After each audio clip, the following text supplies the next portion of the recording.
사사기 3장 7절에서 11절입니다. 사사기 3장 7절에서 11절 말씀.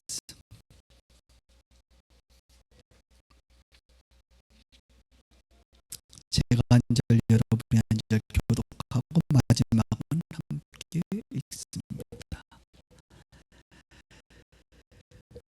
이스라엘 자손이 여호와의 목전에 악을 행하여 자기들의 하나님 여호와를 잊어버리고 바알들과 아세라들을 섬긴지라.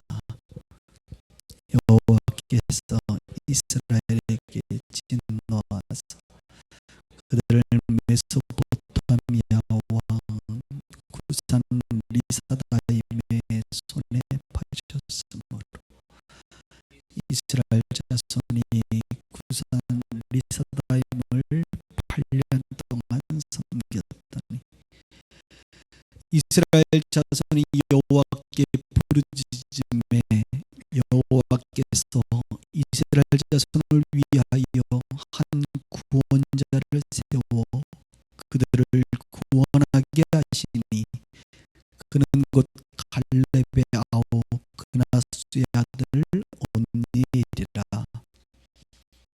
여호와의 영이 그에게 임하셨으므로 그가 이스라엘 사사가 되어 나가서 싸울 때에 여호와께서 메소포타미아 왕 구산 리사다임을 그의 손에 넘겨주시매 온니엘이 선의 구산 리사다임을 이기는 같이요 그 땅이 평온한 지 40년 그나스의 아들 온니엘이 죽었더라.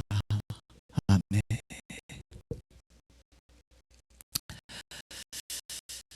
오늘 설교 제목은 하나님을 잊어버린 세대라는 제목으로 말씀을 나눕니다. 우리는 지난 주간에 여호수아와 이스라엘 백성이 하나님이 허락하시는 젖과 꿀이 흐르는 약속의 땅 가나안을 정복하고 또한 가나안 땅을 분배했던 일들을 보았습니다.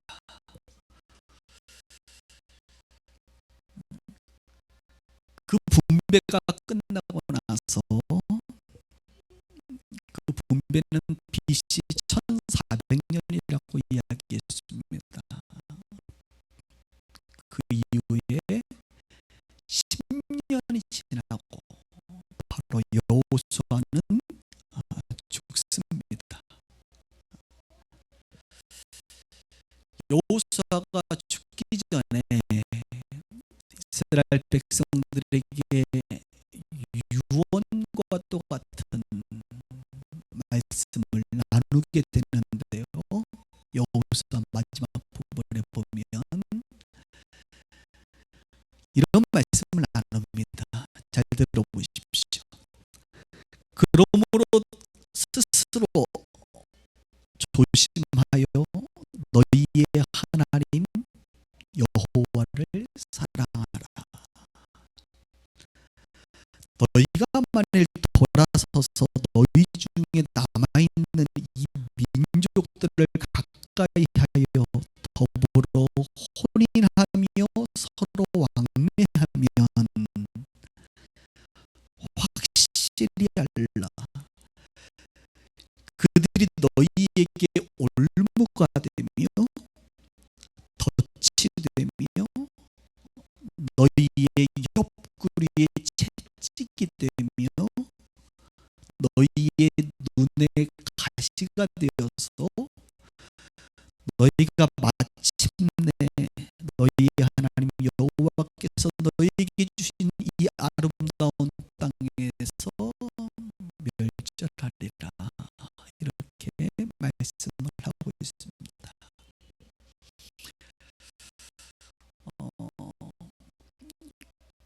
굉장히 무서운 말씀, 경고의 말씀이죠.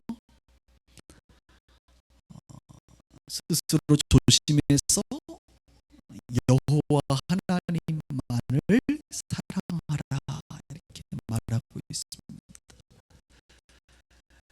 만약에 너희들이 서로 이방인들과 왕래하며 결혼해서 이방제 신을 섬기게 되면 올무가 되고 그것이 덫이 되고 옆구리에 채찍이 되고 눈에 가시가 되어서 너희들이 고통을 받을 것이다, 이렇게 말씀합니다. 왜 이런 말씀을 하냐 하면 하나님께서는 이스라엘 백성들에게 가나안 땅을 정복하면 이방 민족들을 다 내쫓으라라고 얘기했습니다. 다, 중요한 것은 다입니다. 다. 일부만이 아니라 전부 다 내쫓으라. 그런데 이스라엘 백성들은 다 내쫓지 않았습니다. 어느 정도 땅을 정복해서 편안한 안식터가 되고 나면 더 이상 저기 뭐 산골짜기까지 있는 사람들, 혹은 뭐 병거를 가지고 있는 전쟁하기 불편한 족속들, 그들은 쫓아내지 않았어요. 그냥 서로 타협하며 적당한 거리를 두고 살아갔습니다.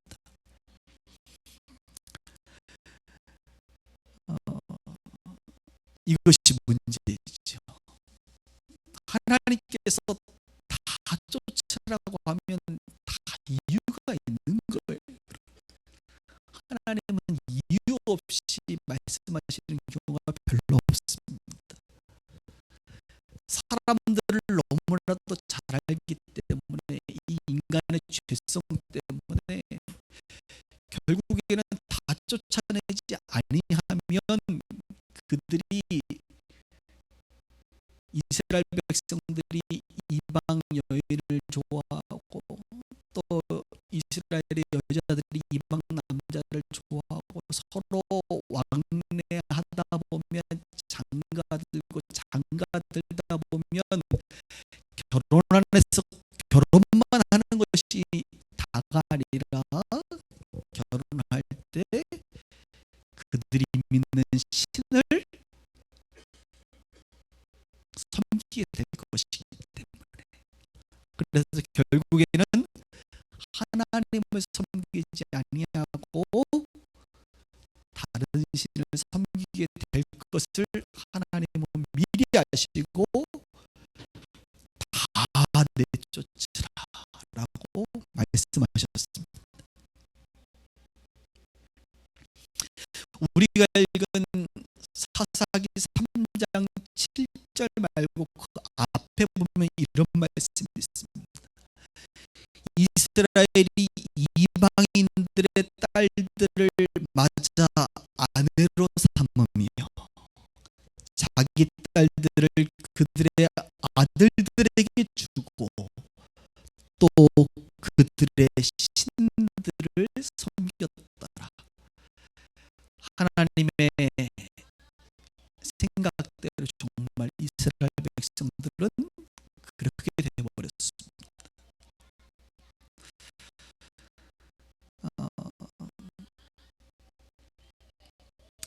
오늘 우리가 읽은 본문은요, 사사기 전체 일체 속에서 12명의 사사가 등장하는데 첫 번째 사사인 온니엘에 대한 이야기입니다.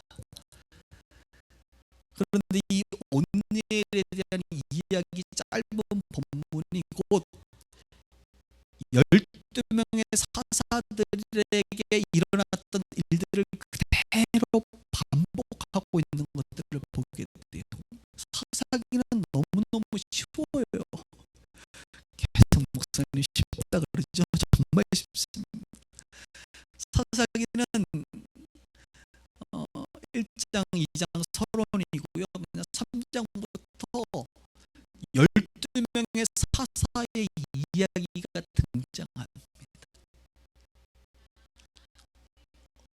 사사의 이야기라고 하기보다는 조금 더 구체적으로 말하면 이스라엘의 이야기입니다.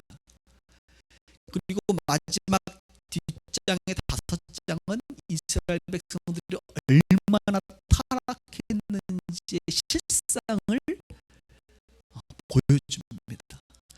그래서 마지막 5장은 시간적으로 뒤에 있는 이야기가 아니라 중간에 있는 이야기를 따로 편집해서 뒤쪽에 열거해 놓은 것이죠. 오늘 한번 여러분들이 읽었던 본문을 다시 한번 제가 읽겠습니다. 눈을 한번 본문에 한번 보십시다. 7절에 이스라엘 자손이 여호와의 목전에 결국에는 아까 말한 것처럼 악을 행한 것이죠. 다른 신을 섬기게 됐으니까 자기들의 하나님 여호와를 뭐했다고요? 잊어버리게 됐습니다. 그래서 바알과 아세라들을 섬깁니다. 그랬더니 하나님께서 이스라엘에게 뭐합니까? 진노하십니다. 그들을 메소포타미아 왕 구산 리사다임의 손에 넘겨줘가지고 무려 8년 동안 섬겼습니다. 하나님의 진노의 방식은 다른 나라의 지배를 받는 것입니다. 그 방식을 하나님은 선택하셨어요. 그랬더니 9절에 이스라엘 자손이 여호와께 뭐예요? 힘드니까 이제 부르짖지요. 회개한다는 것입니다.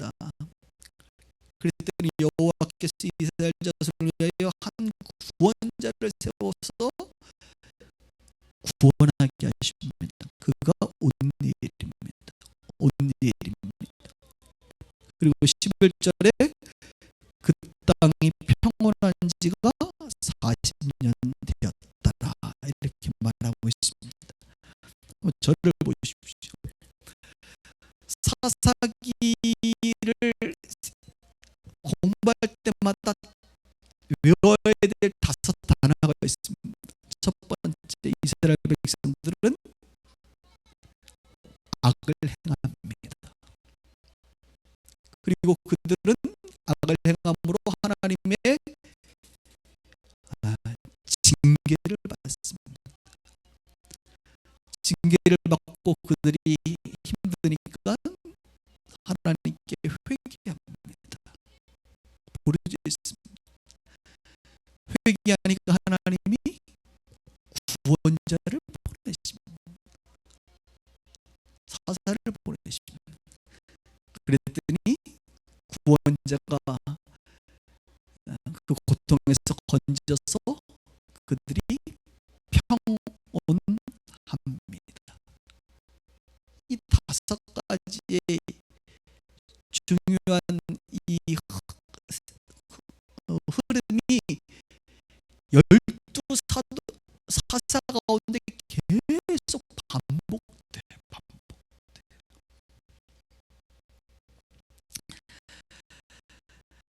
얼마나 어리석어요. 인간이 계속 반복하고 있는 것을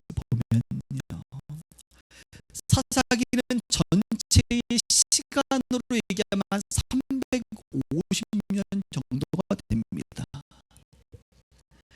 그리고 사사기의 히브리어 음은 쇼페팀이라고 하는 단어입니다. 쇼페팀.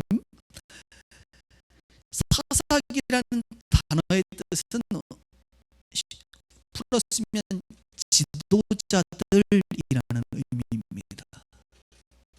또 재판관들이라는 의미입니다. 그들은 왕이 아닙니다.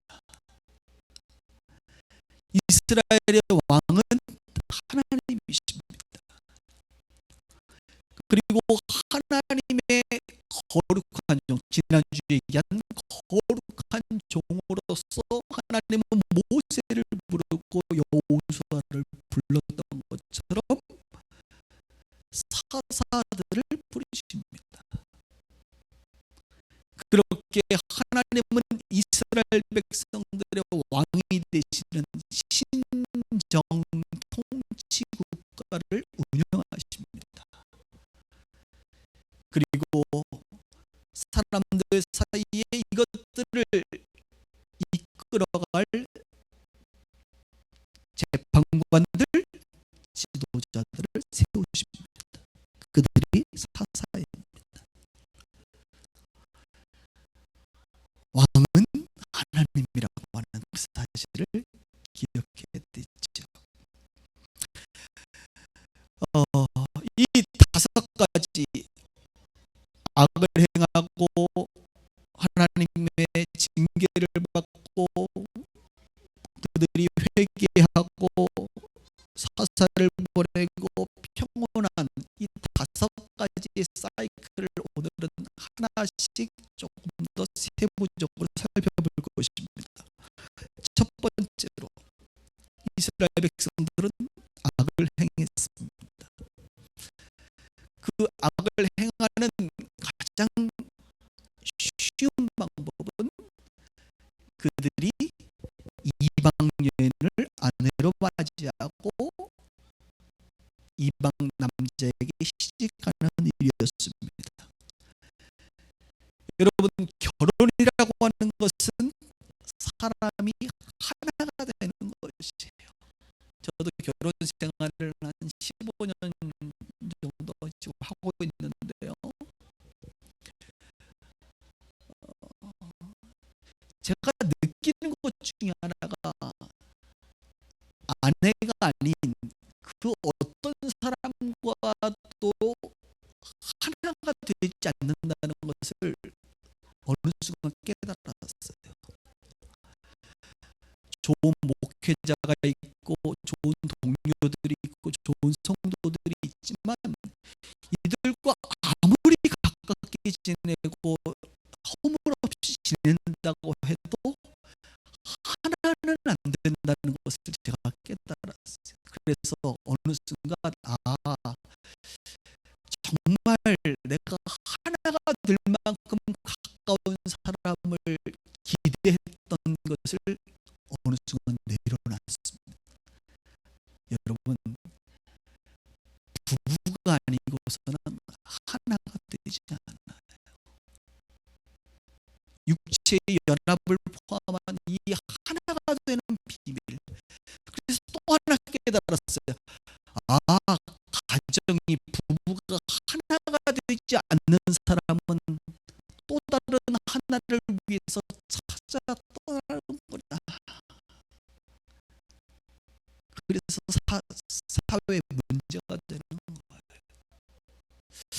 교회도 보면요, 이렇게 하나가 되는 만한 깊은 교제권이 부부가 형성되지 않으면 그것을 대체하기 위한 또 다른 교제권을 만들기 위한 몸부림들이 있다는 것을 발견하게 되었습니다. 저는 우리 빛과 소금의 교회 식구들이 부부가 서로 하나가 되기를 주님으로 축복합니다.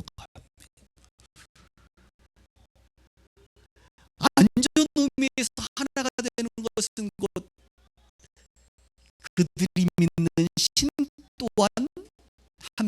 함께 섬길 수 있는 가능성을 가지고 있는 것이죠. 그래서 결혼을 할 때의 이 종교적인 부분이 굉장히 중요하다고 볼 수 있습니다. 이곳은 없지만 1부 때 우리 교사 선생님들 청년들한테도 이런 얘기했어요. 여기도 청년들 몇 분 계시는데, 주로 목회자들이 결혼할 때 신앙이 같은 예수 믿는 사람들끼리 결혼하라고 권유합니다. 그것은 매우 일리가 있어요. 저 또한 저 나름대로의 기준은 남자 여자 나이 35세 이전에 계시는 분들은 가능하면 예수 믿는 사람하고 결혼하라, 이렇게 조언합니다.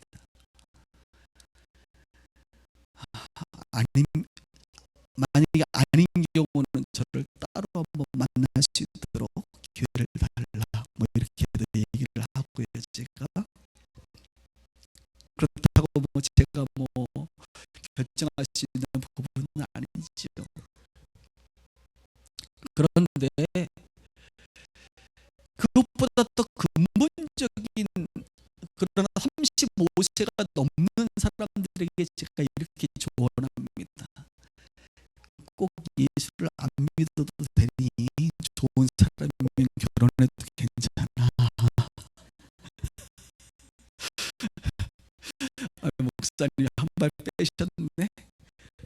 여러분, 그 이야기 속에는 현실적인 부분이 있습니다. 그리스도인들 중에 남자가 1이라고 한다면 여자는 4입니다. 그러니 확률적으로 얘기하면 여자가 4명 중에, 예수 믿는 사람 4명 중에 3명은 결혼을 못하게 돼 있어요. 예수 믿는 사람하고 만나라고 하면.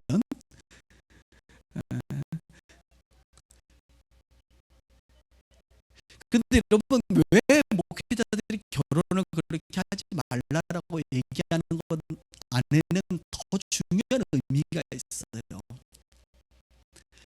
결혼을 그렇게 했을 때 문제가 뭐냐? 이 사람이 하나님을, 예수 믿는 사람이 하나님을 떠나기 때문에 다른 신을 섬기게 될까봐. 근본적인 것은 그거예요. 하나님도 그것 때문에 그런 겁니다. 하나님을 오히려 전도해서 하나님을 섬길 수 있는 가정이 되면 그 하라 그러죠, 하나님께서. 그런데 그게 아니란 말이에요. 많은 경우 하나님을 떠나게 되는 경우가 있기 때문에 그렇습니다. 우리 비스교회는 아직 그런 경우는 없는 것 같아서 너무 감사합니다. 어떤 분들은 목사님, 그러면 제가 결혼해서, 예수는 안 믿는 사람이지만 결혼해서 저 사람을 전도하고 내 자녀들을 믿음 안에서 양육하고 오히려 시댁을 복음화시키는 수 있는 사람이면 되는 거죠.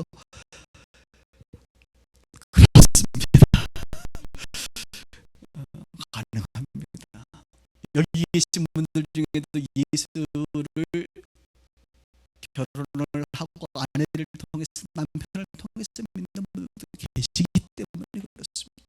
하나님은 그렇게 역사하실 수 있는 분이십니다. 중요한 것은 예수 믿는 사람, 안 믿는 사람이 문제가 아니라 하나님을 평생 섬길 수 있느냐, 이거에 대한 믿음과 훈련과 준비가 되어 있어야 된다는 것이 그런데 이스라엘 백성들은 하나님을 버리고 이방신을 섬기게 되었던 안 좋은 쪽의 결과를 낳게 됩니다.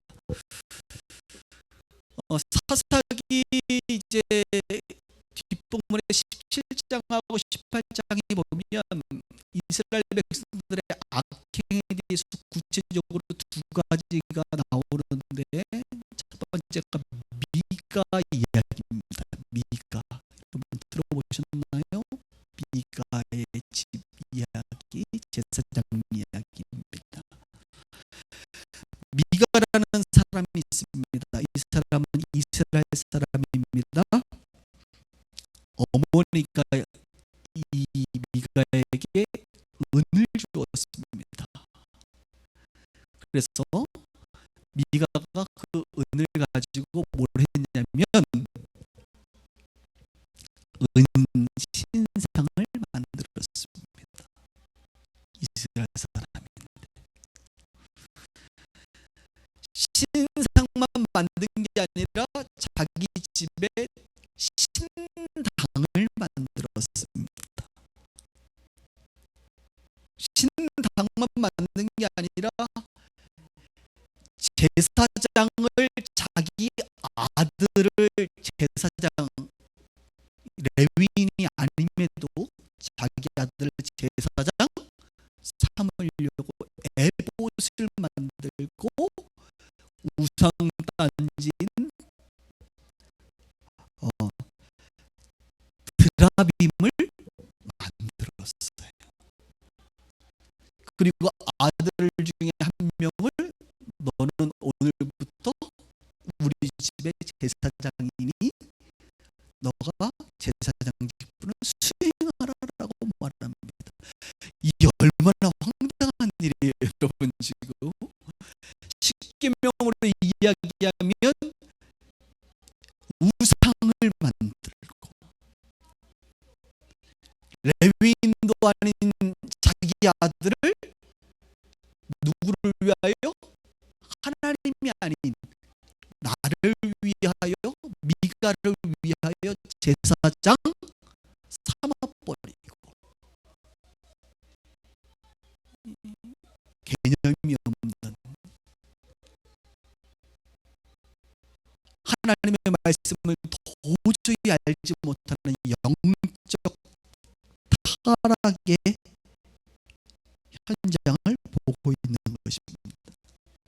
그런데 더 재밌는 것은요, 한 번은 레위 사람이 여행을 하다가 이 미가의 집에 방문했는데, 이 미가가 레위 사람에게 거래를 합니다. 뭐라고요? 당신이 레위 사람이니까 이왕이면 내 아들보다 당신이 제사장 하는 거 좋은 것 같으니 오늘부터 우리 집 제사장 하십시다. 이렇게 얘기를 한 거예요. 그랬더니 이 레위 사람도 얼마나 황당한지, 그럽시다. 나한테 월급을 얼마나 줄 건데, 그랬더니 월급 얼마 책정해가지고 계약서 써가지고 그 집 제사장 노릇하는 거예요. 말이 돼요, 여러분? 이게 지금 이렇게 개인들이 영적으로, 종교적으로 타락해 버렸어요. 레위인도 타락했고 미가도 타락했고 말이죠. 더 황당한 일은 단 지파, 이스라엘의 12지파 중에 하나인 단 지파가 정복 전쟁을 위해서 순회하는 중에 이 미가의 집에 방문했다가, 결론적으로 얘기하면 이 미가의 제사장, 고용했던 제사장을 회유해가지고, 이봐, 한 집의 제사장보다 한 족속, 한 지파의 제사장이 훨씬 좋은 거 아니냐. 내가 스카우트 할 테니까 갑시다. 그랬더니 제사장이 얼른 따라갑니다.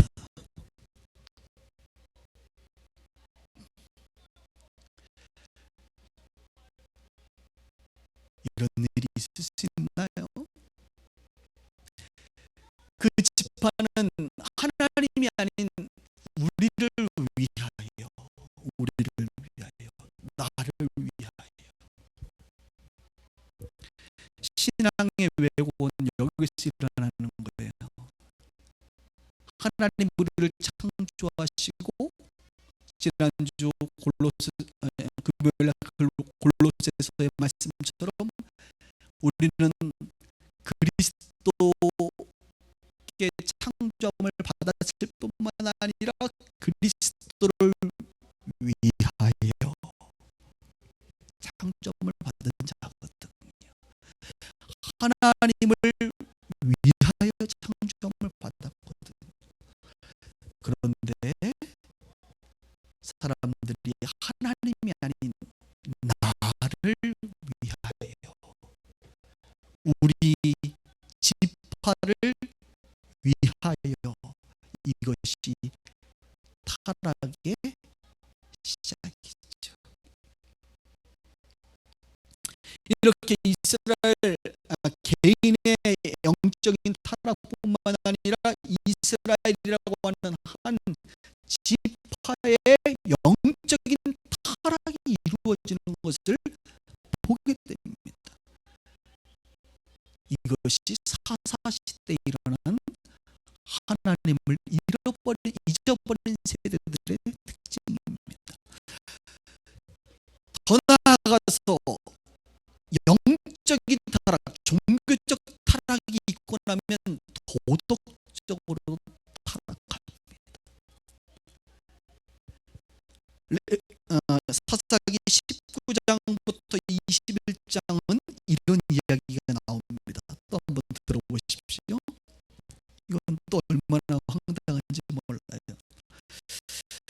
레위 사람이 아내를 맞이했는데 이 아내가 밖에서 행음을 하였어요.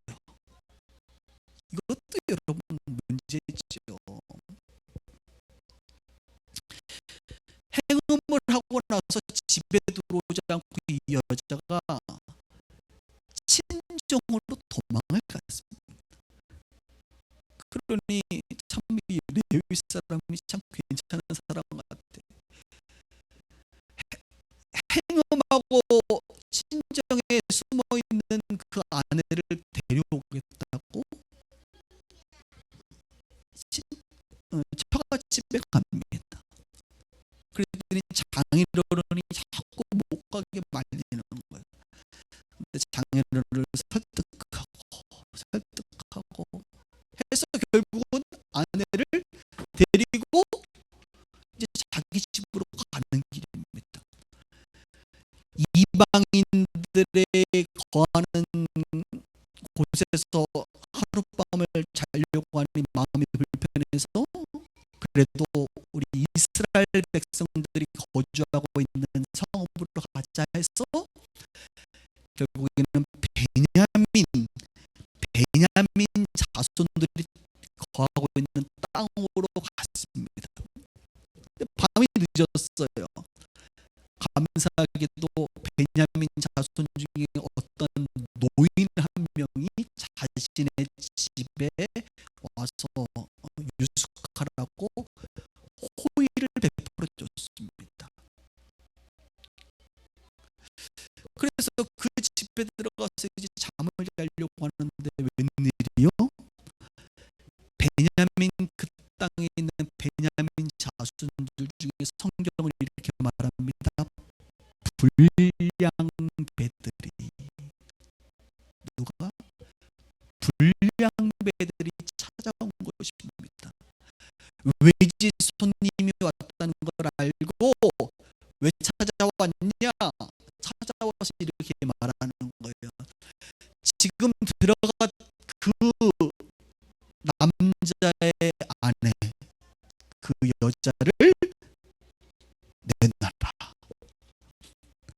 우리가 그와 상관하리라.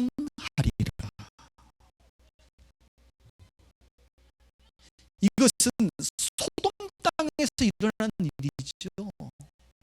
하나님의 천사들이 소돔 땅에 왔을 때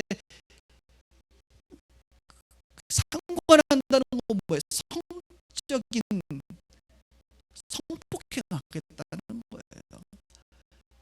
그랬더니 그 노인이 이러지 말라, 외부 사람에게. 차라리 내 딸들이 있는데 내 딸은 처녀니까 차라리 내 딸들을 욕보이더라도 이들을 이러면 안 된다, 이렇게 얘기를 했어요.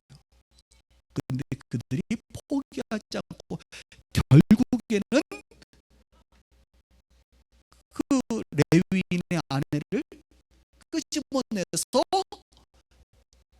지금으로 얘기하면 집단 성폭행을 밤새도록 하고 새벽에 놓아줘 버렸어요.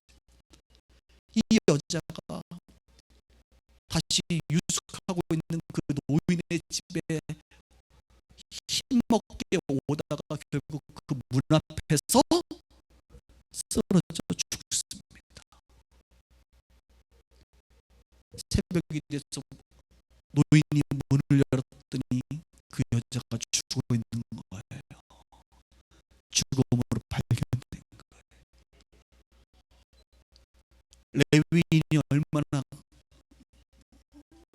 흥분해, 그 마음이 아팠겠어요. 그래서 그 아내를 자기 나귀에 싣고 자기 집에 돌아가서 12토막을 냅니다. 그래서 12토막을 내가지고 각 12지파에게 다 보내요. 편지와 함께. 그래서 그 지파의 수장들이 그것들을 보고 미스바에 모여서 회의를 합니다. 이거 어떻게 되는 일이냐? 하나님을 믿는 우리 민족 가운데 이런 일이 일어날 수 있겠느냐 라고 말하는 거예요. 그래서 결국은 그 불량배들 처단하자 그랬더니 이 베냐민 민족이 지파가 그들을 보호하는 것입니다. 그래서 결국은 11지파가 베냐민 지파와 전쟁을 수행해서 베냐민 지파가 없어지는 수준에 이르기까지 한 지파가 완전히 죽게 돼요. 이 일이 기록되어 있어요. 이게 지금 뭘 얘기하는 것이죠? 레위인의 아내도, 레위인이면 지금으로 얘기하면 목회자라고 표현할 수 있지. 굳이 얘기하면 목회자의 아내가 행음하여 성적 타락 가운데 있어. 그리고 베냐민 지파의 사람들이 외지인을 그렇게 집단 성폭행을 할 정도로 성적인 타락이 있는 그 시대상을 설명해 주고 있는 것이라는 거예요. 여러분, 이렇게 사사시대에는요,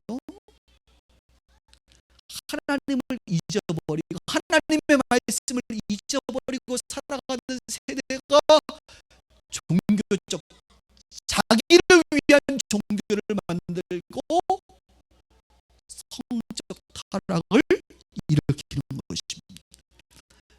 그래서 종교적 타락은 반드시 윤리적 타락으로 발전하게 되는 것입니다.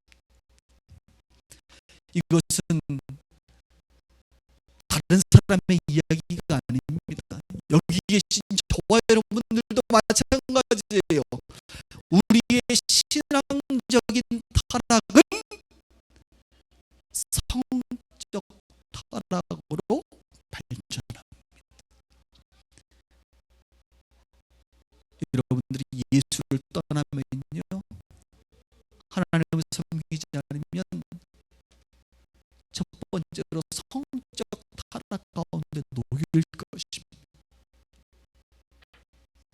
물론 뭐 물질적인 타락, 관계적인 타락, 여러 가지 타락이 있겠지만 가장 쉽게 여러분들이 타락하는 것은 성적 타락입니다. 이렇게 이스라엘 백성들이 악을 행했어요. 악을 행하니 하나님이 두 번째로 뭐합니까? 징계, 진노하십니다.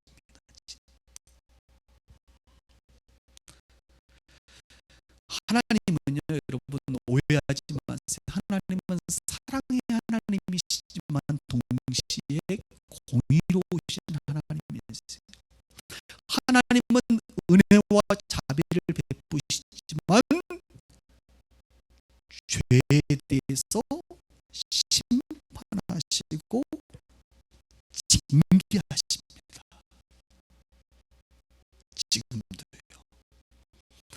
그래서 메소포타미아의 8년간 지배를 받게 합니다.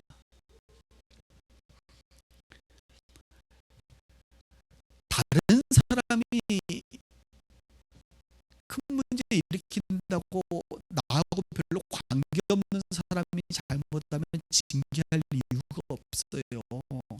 자식도 마찬가지. 내 자식이 아니고 다른 자식이 사고치고 문제 일으킨다고 내가 그 자식을 징계합니까? 요즘에 길 가다가 요즘 청소년들이 교복 입고 집단으로 모여서 담배 핀다고 여러분 가서 괜히 뭐 얘기하세요? 괜히 잘못 걸리면 곤란이 그냥 아휴 뭐 나 내 자식이 아닌데, 근데 거기에 내 자식이 있다고 생각해봐. 내 자식을 징계하지 않을 부모가 어디 있어요? 남이면 무관심하지만 사랑하는 자식이기 때문에 진노하고 징계하는 것입니다. 왜요? 회개하라고, 돌아오라고, 정신 좀 차리라고, 바르게 좀 살라고 부모는 자식을 징계하는 것이에요. 그래서 징계라고 하는 것 안에는 사랑이 포함된다. 사랑하기 때문에 징계하는 거예요. 이스라엘 백성도 마찬가지입니다. 하나님께서 사랑하시기 때문에 징계하는 거예요. 잠언과 히브리서에 보면 이 부분을 잘 설명하고 있는데 한번 들어보십시오. 대저 여호와께서 그 사랑하시는 자를 징계하시기를 마치 아비가 그 기뻐하는 아들을 징계함 같이 하느니라. 또 말합니다. 내가 내 아들에게 희망이 있은즉 그를 징계하되 죽일 마음은 두지 말지니라. 희망이 있으니까 징계하는 거예요. 사고 치는 자식을 향해 희망이 없으면 징계도 안 해요. 포기합니다. 희망이 있은즉 징계하는데 죽일 정도로 그런 감정과 그런 것을 가지고 하면 안 된다는 것이죠. 히브리서도 말합니다. 주께서 그 사랑하시는 징계하시는 자를 징계하시고 그가 받아들이시는 아들마다 채찍질하심이라. 하나님이 아들과 같이 너희를 대우하시나니 어찌 아버지가 징계하지 않는 아들이 있으리요. 오늘 가서 여러분 자녀들 다 징계하라고 그런 걸 말하는 것이 아니라, 하나님은 저와 여러분들을 아들로 딸로 자식으로 이스라엘을 자식으로 대한다고. 자식으로 대하니 잘못된 것들을 바로 잡으시려고 하는 거예요. 징계하신다는 것입니다. 8년 동안 그들이 다른 나라의 지배를 받아요.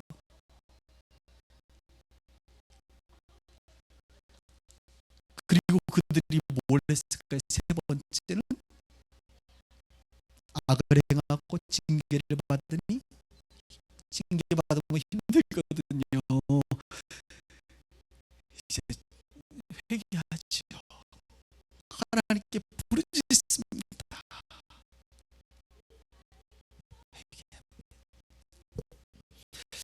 여러분, 오늘 아주 중요한 영적인 원리 중에 하나가 고난과 징계를 구분하시라는 겁니다. 고난과 징계를 구분하라. 지난번에 요셉에 대해서 설교를 하면서 제가 이런 말을 했어요. 하나님은 우리 가운데 고난을 막 주시는 분이 아니시다. 다시 한번 기억하십시오. 우리 가운데 찾아온 고난은 가장 큰 것은 나의 부족함 때문에 사실 오는 게 제일 많아요. 두 번째는 마귀가 주는 고난이 있습니다. 그리고 세 번째는 사회 시스템, 이 죄로 물들어 버린, 죄로 말미암은 이 사회 구조 때문에 오는 고난이 있습니다. 그런데 여러분, 징계는 달라요. 징계는 하나님이 주시는 거예요. 하나님. 고난과 징계는 전혀 다른 것입니다. 징계는 죄의 결과입니다. 그래서 고난이 있을 때는 이 고난을 회복하기 위해서, 이 고난을 뛰어넘기 위해서 우리가 기도하는 것입니다. 간구하는 것입니다. 그런데 징계가 있을 때는요,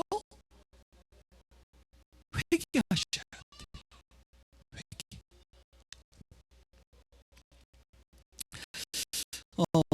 우리는 그런데 이 고난이든 징계든 다 우리 가운데 다가올 때는 어려움으로 다가오고 고통으로 다가옵니다. 같은 고통인 거예요. 그래서 여러분들이 분별하셔야 돼요. 이게 이 고통이 지금 고난의 문제인지 징계의 문제인지를 구분하시란 말이죠. 저 같은 경우는 이렇게 합니다. 저도 이제 고통이 찾아올 때가 있지요. 삶을 살다 보면. 그러면 먼저는 저 자신을 봐요. 하나님 앞에 나아가서 이 고통이 내가 회개해야 될, 내가 지은 죄 때문에 하나님이 지금 나를 다 사랑하는 아들이니까 정신 차리라고 경고를 주시는 그 고통인지를 먼저 확인합니다. 하나님의 앞에 나가 기도하지. 그런데 아무리 기도해도 이건 징계가 아닌 것 같아. 이렇게 느껴질 때가 있습니다. 이것은 회개할 일이 아닌 것 같아.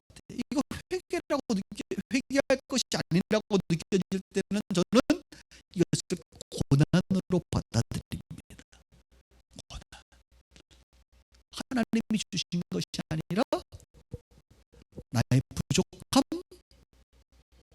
혹은 마귀의 공격 혹은 이 죄로 인한 이 시스템, 이것으로 오는 고난으로 보는 거예요.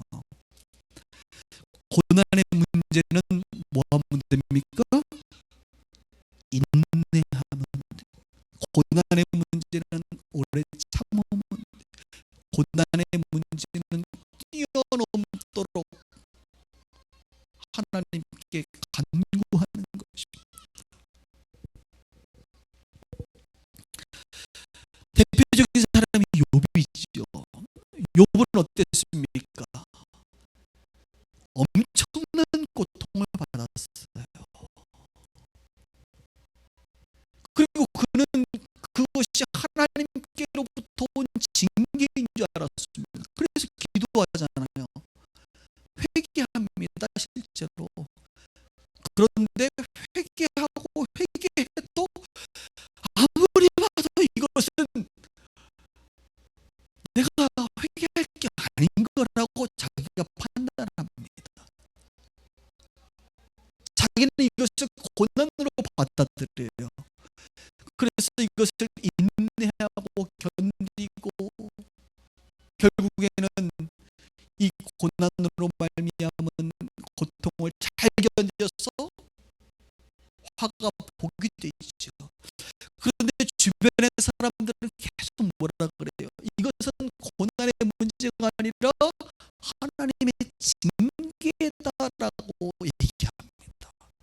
그 친한 친구들이 찾아와서 하는 말이 계속적으로 너 회개할 게 있으니까 하나님이 주신 징계다라고 이야기해요. 아니에요. 마귀가 준 고난입니다. 고난의 문제는 이겨야 돼요. 인내해야 돼요. 승리해야 돼요. 오늘 고난 가운데 고통받으신 분들 승리하시길 주의 이름으로 축복합니다. 하나님은 고난을 주시는 분이 아니라 고난을 이기게 하시는 우리 하나님이신 줄 믿습니다.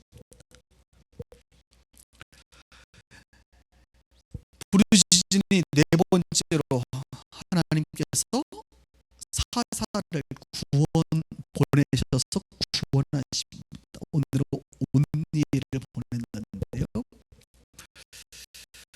참 재미있는 표현이 보니까 10절에 이런 표현이 나옵니다. 여호와의 영이 그에게 임하셨으므로.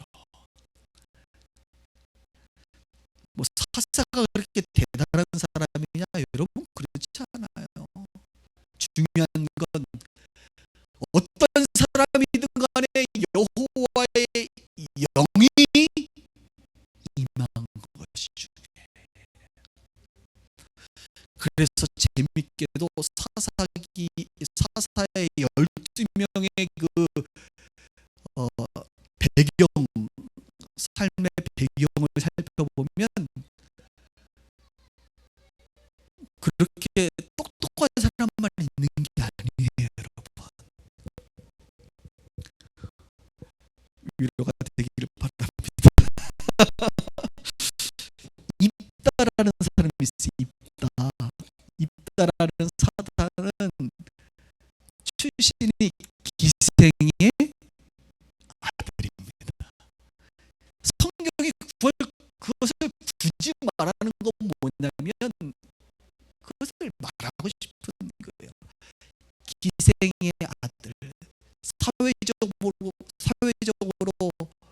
천대받고 사람들에게 인정받지 못하는 사람이라 할지라도 하나님께서 그를 부르셔서 여호와의 영이 함께하면 이기는 거지요. 전쟁을 이기는 것입니다. 에웃이라는 사람이 있어요.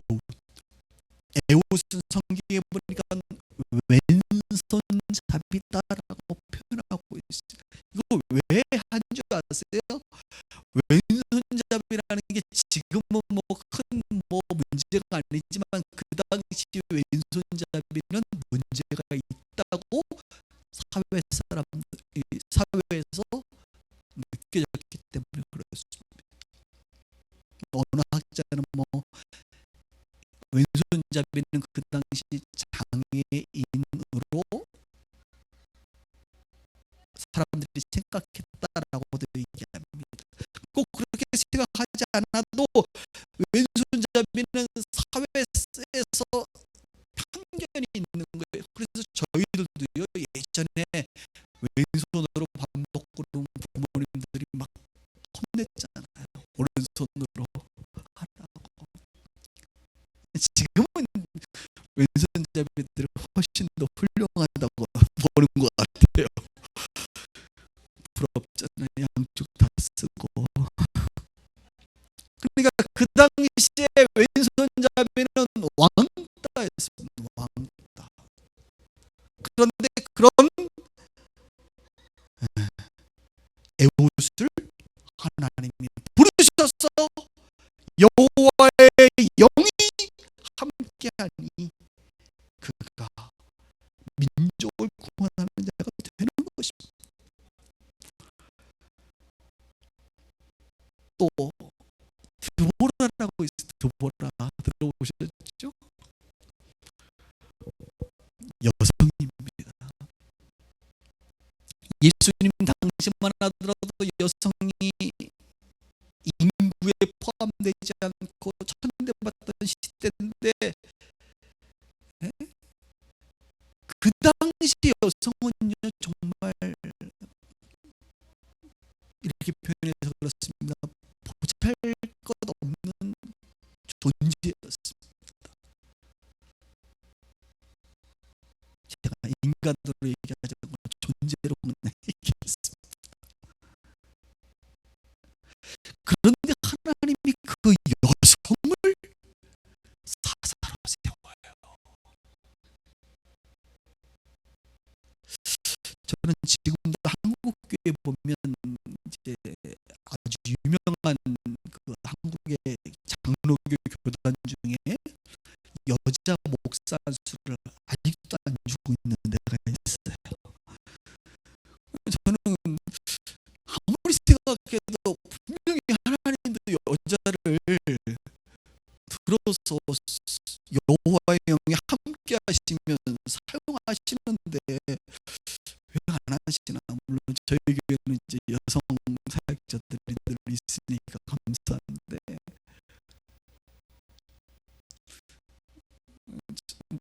제가 속해 있는 교단은 아니니까 너무 염려하지 마세요. 좀 말이 안 된다고 생각합니다.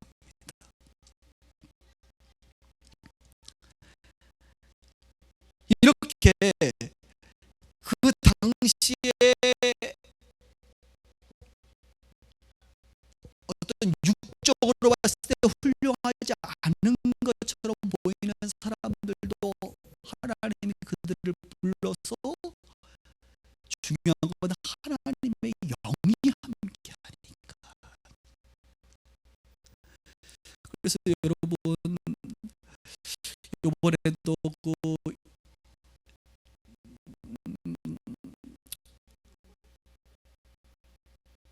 우리 이재철 목사님이라고 아주 훌륭하신 목사님이 칼럼을 썼는데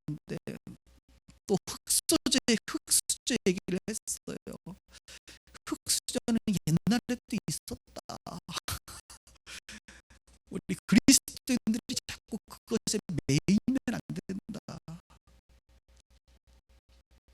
지금으로 얘기하면 이 사다들이 다 흑수저들이에요, 사실은. 그런데 하나님의 영이 함께하면 하나님 앞에 쓰임 받는다는 것이죠. 각자의 모양대로.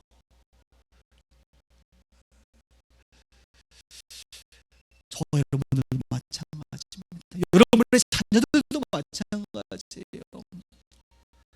물론 잘 양육하세요. 최고의 교육을 시키겠어요. 좋은 것들로 아이들을 양육하시길 바랍니다. 그러나 중요한 것은 뭐예요?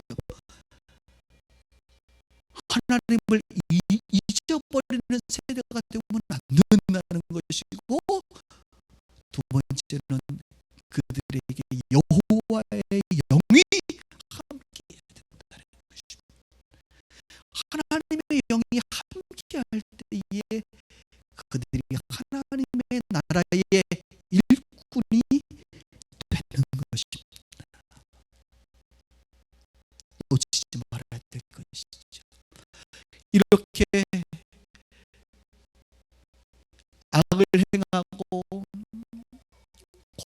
고통을 받고 징계를 받고 부르짖고 사사가 구원자가 오니까 오늘 성경의 마지막은 평온하였더라. 평온하였더라. 재미있는 숫자는요, 지배받은 것은 8년인데 평온은 몇 년? 40년이라고 성경에 쓰여져 있습니다. 40년. 그런데 이것이요, 이 첫 번째 사사인 온니엘만 그런 게 아니에요. 모든 사사들의 이야기를 보면 징계는 짧고 평온은 깁니다. 이 얼마나 감사해요. 여러분, 이번 주에 사사기하고 함께 읽었던 것이 시편 28구 30편이거든요. 제가 시편 30편을 큐티를 하는데, 묵상을 하는데 이런 말씀이 있어요.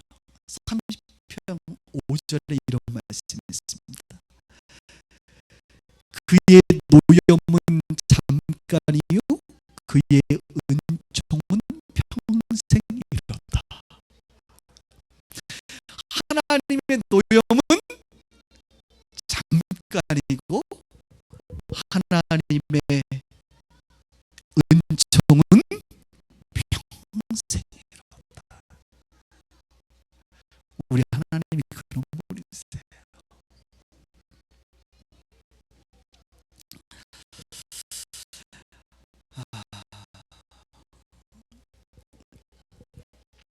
사사기를 마지막 장 마지막 절을 이렇게 끝납니다.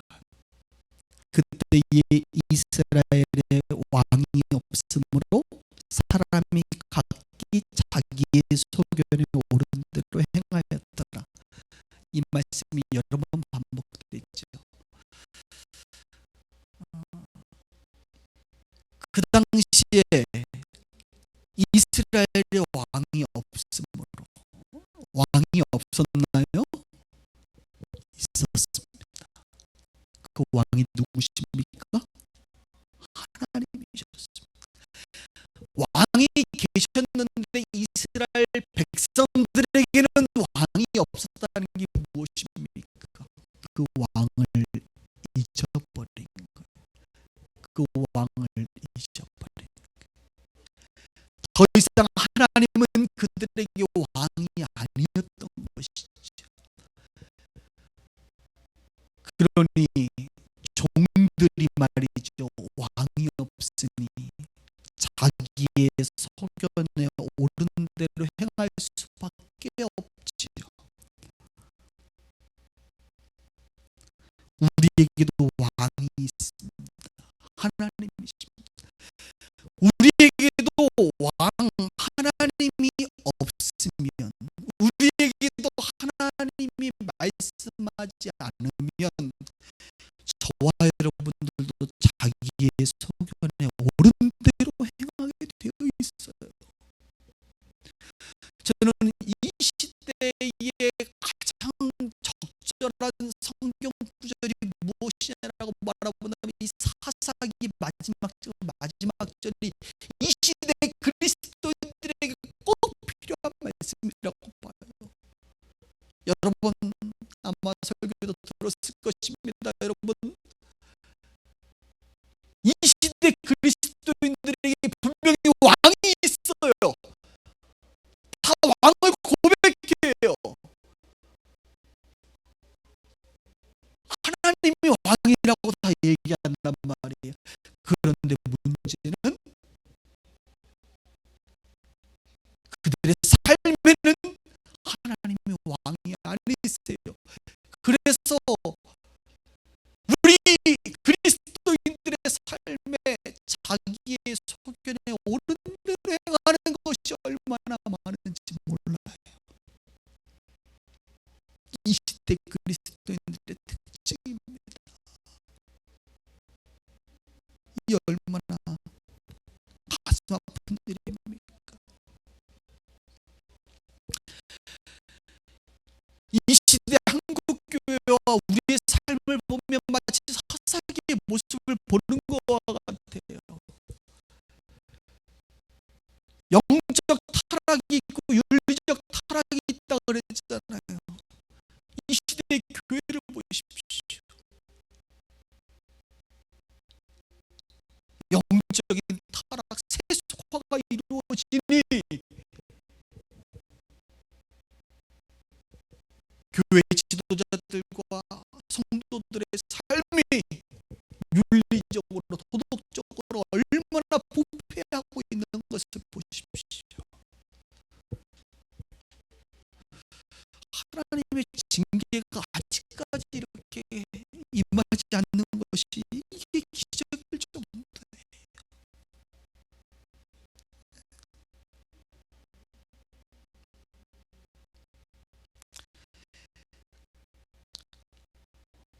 하나님이 더 이상 왕이 아닌 시대입니다.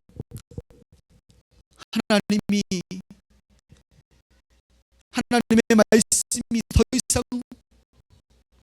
권위있지 않은 시대입니다. 사람들이 자기의 소견대로 옳은 대로 행하는 시대입니다. 저도 지난 달에 있었던 이야기를 하나 간증을 좀 할게요. 저 또한 큰 실수를 할 뻔했어요. 오늘도 대표기도 하셨지만 다음 달에 상해 옆에 있는 서울시의 빗소교회가 세워집니다. 오늘 아마 예배를 마치고 회의를 할 건데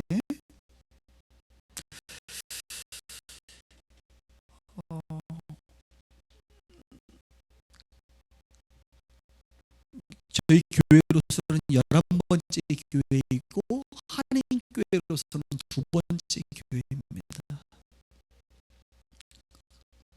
그리고 그 작년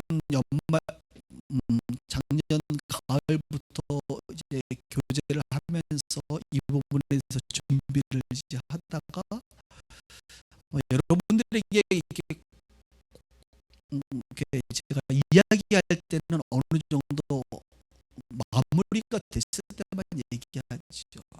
한참 진행될 때는 얘기하지 않아요. 결과가 어떻게 될지 모르기 때문에. 그리고 나서 그 목사님과 이제 교제를 하고 결국은 이제 빛과 소금의 교회를 세우기로 결정을 하고 나서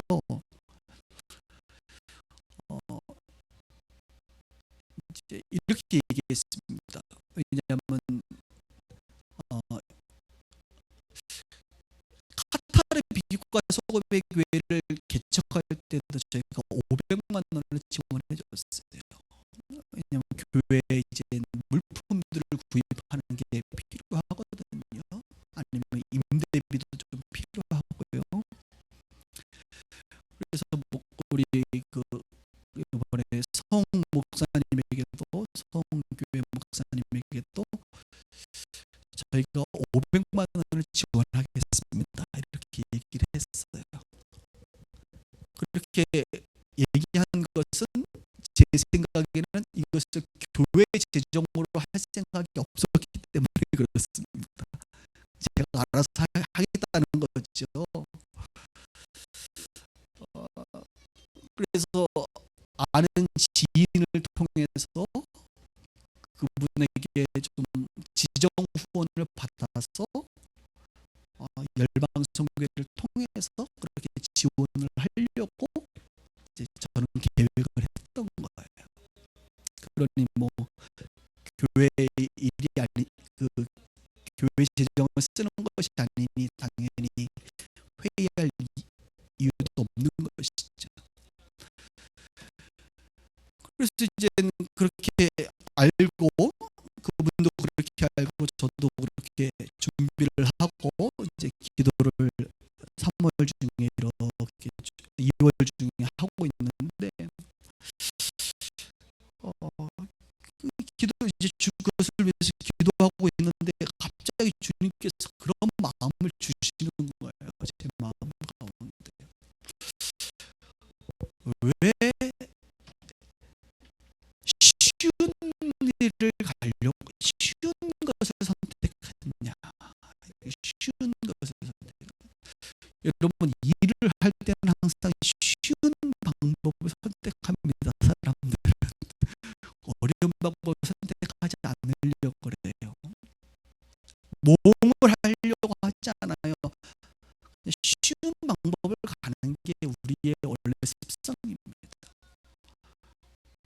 쉬운 길을 간다는 게 무슨 말입니까? 카타르 교회를 세울 때는 노원교회에서 300만 원을 지원하고 수지교회가 200만 원을 지원해서 했는데 왜 이번에는 한 사람이 그냥 할 수 있는 사람을 통해서 하려고 하느냐? 한인교회, 적어도 한인교회인데 한인교회 현지교회가 아닌데 한인교회를 할 때 좀 교회가 힘을 써야 되지 않겠냐, 이런 마음을 부담을 확 주시는 거예요. 제 마음 가운데 기도하는데 그러면서 또 하나 깨닫게 되는 것은 이번 일이 얼마나 하나님 앞에 귀한 일입니까? 교회를 세우는 게 여러분. 근데 이 복을 보니까 한 명이 가져갈 뻔한 것 같아요. 지금 생각해 보니까 한 명이 복을 가져가고 우리 교인들이 복을, 나는 항상 우리 교인들이 복 받기를 원하거든요. 할렐루야. 아멘이 없으시네. 저는 항상 여러분들이 복 받기를 원합니다. 그게 깨달아지는 거예요. 아, 맞죠. 그러네. 그런 마음이 들어요. 근데 제 안에 그런 얘기를 했어요. 하나님, 아시는 것처럼 노원교회 일반 헌금이 300만 원을 지원할 수 있는 상황이 아니지 않습니까? 그래서 제가 2월 달에 기도했어요. 하나님, 2월 달에 재정이 좀 더 남으면 한 100, 한 30만 원 정도가 남으면 300만 원이 되는데 1월 달에는 한 170만 원이 우리가 남았으니까 그렇게 기도를 했는데 2월 달에 결산하니까 돈이 안 돼. 그러니까 1, 2월 우리가 남은 재정이 250만 원 정도 됐어요. 근데 제 마음 가운데 여러분 3월 달에 우리 교회가 우리 홍 목사님 부탁합니다. 아주 긴 축제 정을 좀 해서 좀 우리가 아껴서 모으면 한 50만 원 모을 수 있을 것 같다는 마음의 믿음이 생겼어요. 그래서 지난주에 운영위원회 했습니다.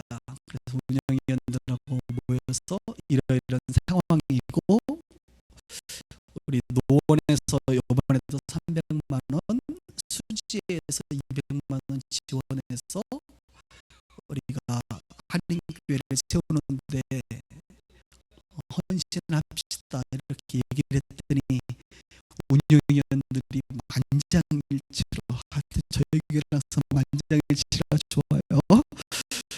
무슨 뭐 공산당도 아니고 만장일치로 다 합의를 해주셔서 이번 주에 이미 전달을 이제 했습니다, 여러분. 그러면서 제가 또 한 번 깨달은 거죠. 쉬운 길을 가려고 하는 마음이 내 안에 있구나. 주님은 쉬운 길보다 바른 길, 주님이 말씀하신 길, 그것은 곧 옳은 길인데 주님은 늘 우리로 하여금 경험했던 것 혹은 쉽게 가려고 하는 것보다 주님이 원하시는 그 길을 가기를 원하시는구나, 그런 생각을 이번에도 했습니다. 아마 그 부분을 위해서 기도하지 않았다고 한다면 그냥 내 소견에 옳은 대로 행했겠죠. 그렇죠? 그러나 하나님은 그것을 꼬집어내시더라고요. 그래서 이번에 그런 일들이 좀 있었습니다. 우리 비수교회의 사역은 지금까지 그래왔어요. 10년 동안 그렇게 늘 주님께 기도하면서 우리가 묻고 또 말씀으로 확인받고 또 합의하고 절차를 거쳐서 진행해 왔습니다. 이번에도 그런 좋은 열매가 있을 것 같아서 너무 감사합니다.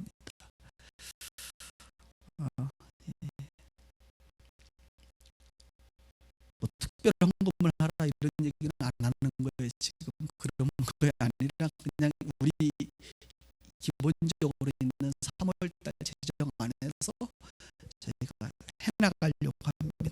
여러분, 말씀을 좀 정리할까요? 이 시대는 어떤 시대냐? 하나님을 잊어버리는 세대다.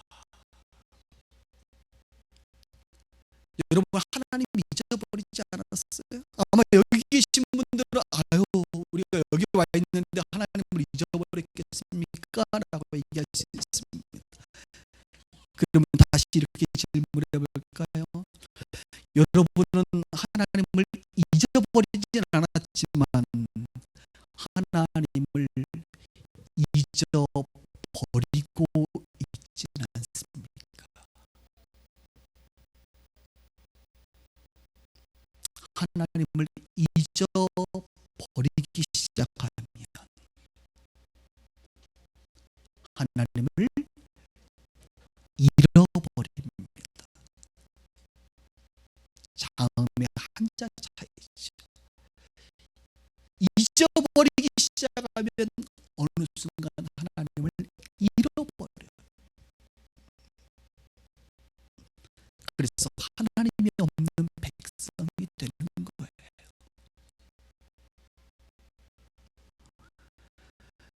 그래서 제가 기도했어요. 하나님 어떡하지요? 이 부분들을 어떻게 해결할 수 있습니까? 라고 물어봤을 때 주님이 생각나게 하신 말씀은 그 유명한 요한복음 15장의 말씀입니다. 내 안에 거하라. 내 말에 거하라. 내 사랑 안에 거하라. 그렇구나. 우리가 주님 안에 계속적으로 거하기 시작한다면, 우리가 주님 안에, 주님의 말씀 안에 계속 거하기 시작한다면, 우리가 그분의 사랑 안에 계속 거하기 시작한다면, 우리는 하나님을 잊어버리지 않을 수 있겠구나.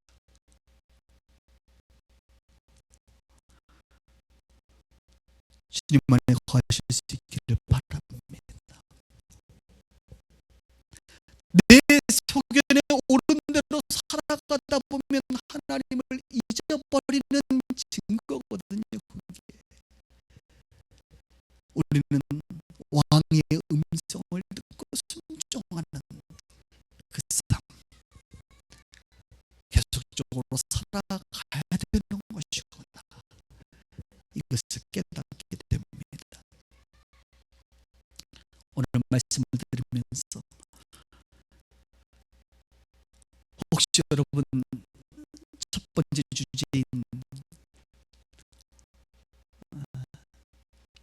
악을 행하고 있다고 한다면 오늘 회개하십시오. 혹시 하나님으로부터 징계를 받는다고 한다면 여러분 회개하십시오. 그리고 부르짖으십시오. 그리고 하나님께서 주시는 사사와 같은 그 구원자, 근본적으로 그 사사와 같은 구원자는 예수 그리스도를 예표하고 있습니다. 삼손의 이야기를 보면 삼손이 태어날 때 그 어머니한테 막 천사가 나타나고 여호와의 사자가 나타나고 남편에게 나타났던 걸 보면 마치 예수님이 태어나실 때 마리아와 요셉에게 나타났던 모습을 그대로 재현하고 있는 것을 보게 됩니다. 이 시대의 사사는 곧 우리 시대의 예수 그리스도,